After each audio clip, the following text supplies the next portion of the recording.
வாழும் வரை நிழல் என உடன் நான் வருவேனே.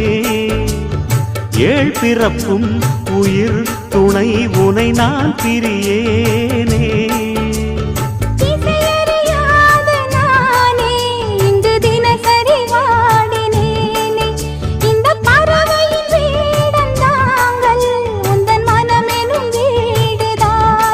நீண்ட காலம் நேர்ந்த சோகம் நீங்கி போக நானும் தீண்ட யோகம் விளங்கிடும். பூமிக்கொரு வாரம் என்று எண்ணி இருந்தேன், பூமுதிக்க யாரும் இன்றி கண்ணி இருந்தேன். சொந்தமின்றி பந்தமின்றி நானும் இருந்தேன்.